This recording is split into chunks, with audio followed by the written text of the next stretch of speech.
What's going on, guys? Gilly Del Tres here, creator of Under the Flesh Layer, Pistoleta, Galactic Rodents of Mayhem, and the Deep Dark. Joined here with Ron Christian. Hello, everybody.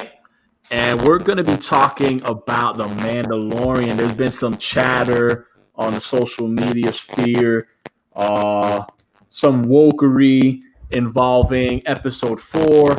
I've been hearing pretty much, I think what the argument here or the complaint here is that Cara Dune is somewhat of a Mary Sue type character. And when she's first introduced, the complaint or the gripe is that she literally, hands the Mandalorian his own ass in a scuffle in episode 4. And from then on, that's some of the rumblings. But before we get into her overall appearance, I just want to talk about my overall thoughts with episode 4. In the nutshell, for me, Okay, go on. Sorry. Yeah, this was the weakest episode. I'll start it off with that. I agree. Tell me your thoughts, and then I'll jump in with. I agree. It was definitely the weakest episode of the show so far. I still enjoyed it, though. I still thought it was good.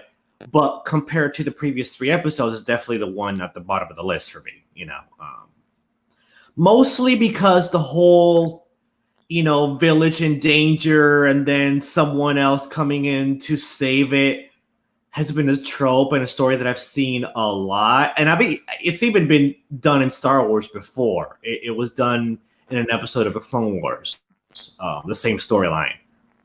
So I was like, oh, well, that's unoriginal. Really? You're going to go with that storyline that I've seen about 1,000 times before? You can come up with something a bit more original, a bit more I don't know. I just didn't like that. No. I was like, oh, we're going with this storyline. So I did not dig that. That was the only real aspect that I had an issue with. Really? Well, for me, I think also, it was definitely subpar.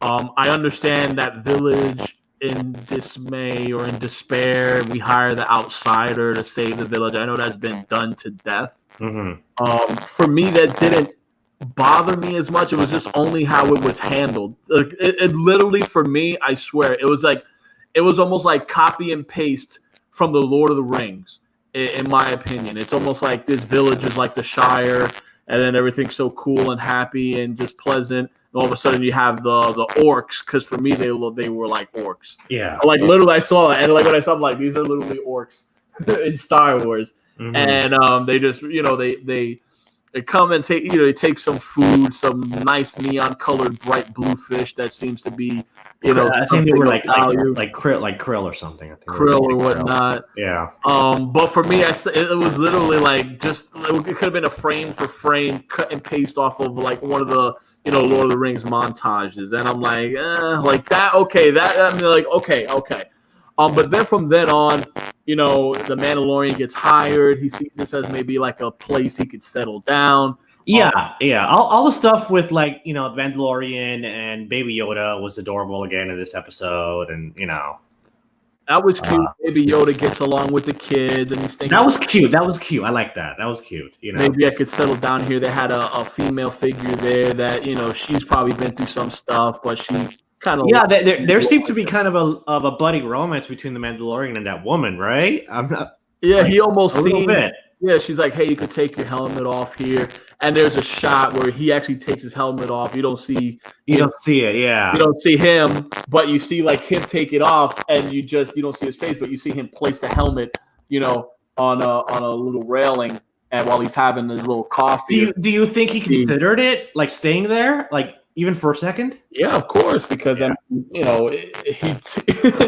she's about to take his helmet off, he left her hands there for a while towards the end of the episode. Yeah, and he definitely was contemplating it. Well, she is kind of hot, so I don't blame him. Yeah, but even looks aside, it's just the fact that she's a nurturing figure. She's very kind, very nurturing, very very awesome. Yeah, she was a good character. I liked her. She was okay. Now, this is where we get into like, okay, my issues with the episode before we jump into, is Cara Dune like super woke in that encounter? I just want to go over the episode first. the whole we gotta train the villagers thing, I get that that's been done already. Mm-hmm. And my issue, it's like, okay, you got a bunch of villagers, we don't know where they came from, but this is a building block for me that you could use to establish that maybe some of the people in the village have some fighting background, or maybe have some type of, Well, we know that she did because she knew how to shoot. She knew how to shoot, right? It's been a while, but again, you pick up a bike, I get it, it's in you. I get it. We don't know much about her. She had that, right? And I'm not complaining that, but I'm saying, maybe some of the guys could have had that, or maybe just some other even female, villagers could have showed that. Because when they said, have anyone have any type of experience, she was like the only one that had any combat experience. Mm-hmm. But it would have been nice if maybe you just sprinkle a handful in there, or maybe just one of the recognizable villagers. You could be like, okay, this guy has some type of battle background. The reason why I bring this up, because they trained the village maybe in a day or 2 days. Who knows? Like, they could have had like some older guy, like, I fought in the Clone Wars or something like that, or anything. This is where you can actually have some fun here. The reason why it bothers me, because I don't mind you training some villagers, but when you're talking about combat, there's a level of combat where not everyone, no matter how much you want to defend your property, you're going to have a sense of, dread. You're going to have a sense of fear. If you're going to be like fearsome or invincible, especially when you're battling some orc-like villains that raided your village, I feel like you have to establish why maybe they could be fearless. I get you want to protect your land, but still, if we're dealing with normal people and you got battle-hardened soldiers coming in, can you train them? Yeah. But again, we're all human, and we all suffer fear. You should have some, maybe show some fear. My problem is, like, I know it's a 20, 30-minute episode, but it's just like this interaction. It's like all of a sudden they're battling, and they're literally disposing of these orc-like raiders without barely breaking a sweat. Well, some of them did die, though. I didn't see any of them die. No, I saw the episode again this morning. Maybe I gotta watch it again. I didn't see any loss. I didn't see nothing. No. Some of them did die. I saw that some of them did die. So okay, well, I need to see that from my own eyes. Yeah. My whole thing is it wasn't in a way where you see it in the first thing. It has to be where it hits home. Because again, for me, even if it's Disney, Star Wars, you got to have there's some grit to Star Wars. There's a lot, there's got to be some trade-off. A villager dies, but it has to be obvious. If I'm watching this first time around and I don't see a villager die and it's not that obvious, there's a problem. Mm-hmm. If I got to watch it 2 or 3 times to notice one of the dead bodies could have been a villager, you know what I'm saying? Like, that's not enough. That has to be, for me, clear cut.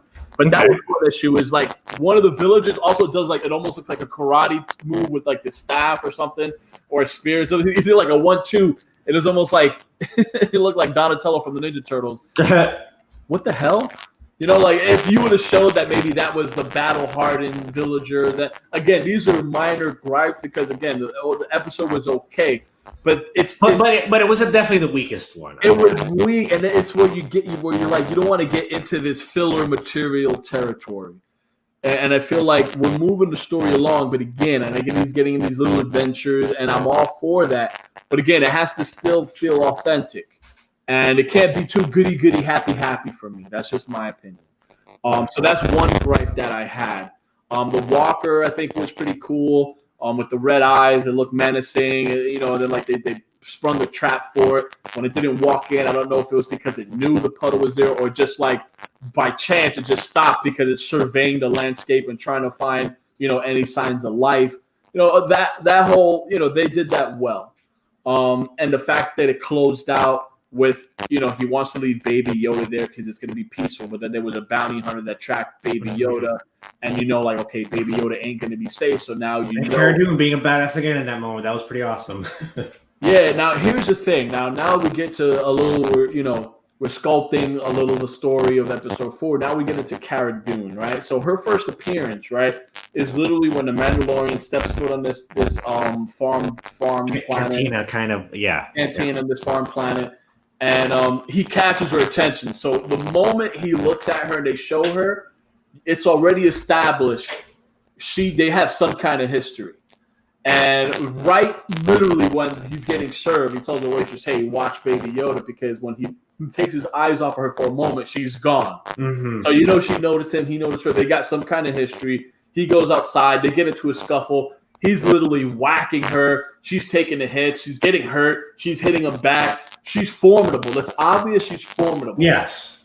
So not only is she formidable, right, and she could hold her own, which I feel is something that the story in that little time frame is being built up to establish her character. Now, again, I don't think she's a Mary Sue because, again, if you're talking about Mary Sue, I'm looking at a main character. Right, a main character is a character we're following everything about. So if Cara Dune, the focus was on Cara Dune, if the Mandalorian was Cara Dune, and we're following her around, and we're just seeing her as this badass without going through any struggle in life, then we know, okay, yeah, she's a Mary Sue. But as a side supporting badass character, we already know that there's a history between her and the Mandalorian, and she's earned his respect in some way or form. Yeah, well, I like to point out a couple of things with Cara Dune. First of all, the character itself is a former rebel commando, not a regular rebel soldier, a commando. That's special forces. That's a big deal. That's a big deal. That's like being a Green Beret or something like that, okay? That's huge.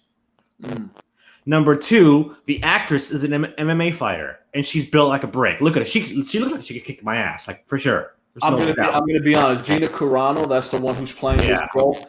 I didn't know who she was originally, but I recognized her face because there's an action movie that I bought on Blu-ray a while back. I think it was whiles back. It was on, I don't know, it's been an $8 sale or something like that. And it's called Haywire. And I saw it, and she's literally the lead role. And she's a woman, like in this femme fatale type role. But she gets into some hand-to-hand combat that literally, for me, when I saw it, was believable. I'm like, she's not like she could freaking fight. Yes, now, if you want to talk about Mary Sue, and let's talk at Terminator Dark Fate, and you have the main character, or you have the Mexican chick that she's literally like the savior of the resistance. There's a moment where she goes hand to hand, and she barely looks like she can even complete the maneuvers and even hold a gun. So there, I could see, okay, yeah, and not only that, she's a main character. She's built up as a main character, so that's where I can see the Mary Sue trope fit in. I don't see the Mary Sue trope fit in for a woman who kicks ass for a living, who's held her own on a major motion picture or a motion picture level.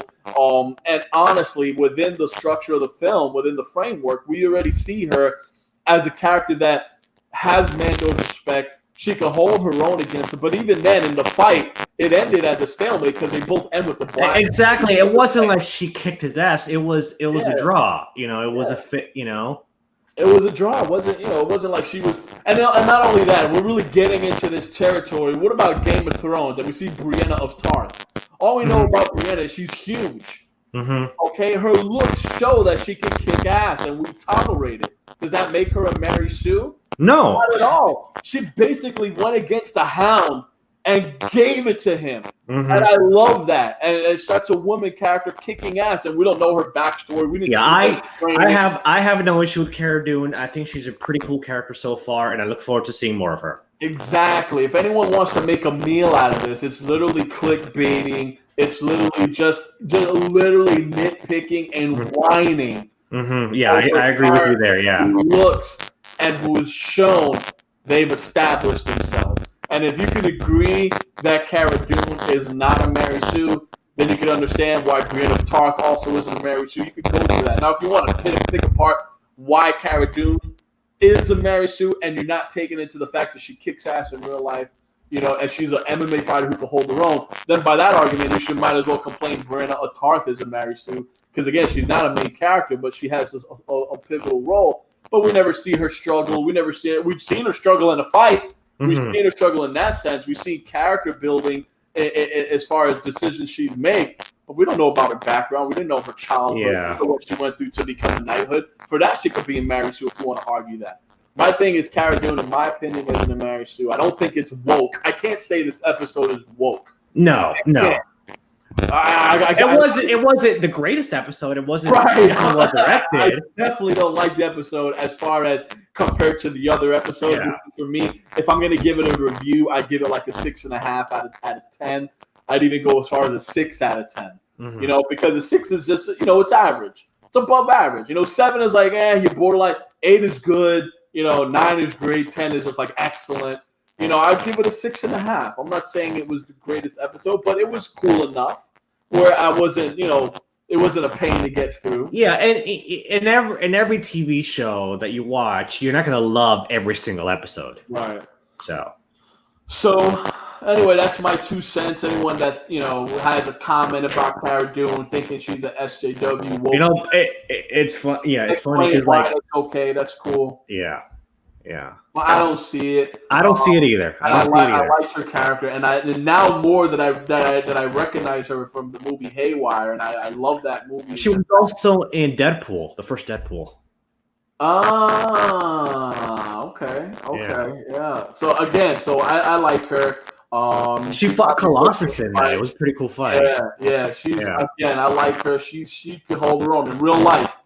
She's a badass. She'll kick your ass. You know, it's funny because the other day I went to, when was this? This was Friday. Yeah, on Friday I went to Target and I found her figure, her black figure, and I was gonna buy it, but oh my gosh, the line at Target was so insane, dude. Maybe you go back on a Monday or Tuesday after work. Maybe I'll go back. I got her figured. I'm glad. I'm definitely can't wait to unbox her and just, you know, pose her up on my desk. Yeah, she's a cool character. She's a cool character. Cool. She just looks cool. I'm feeling her. Yeah, I mean, so am I. I like her too. So. Anyway, all right, well, yeah, just leave a like on the video. Also, comment. Let us know what you think about Cara Dune.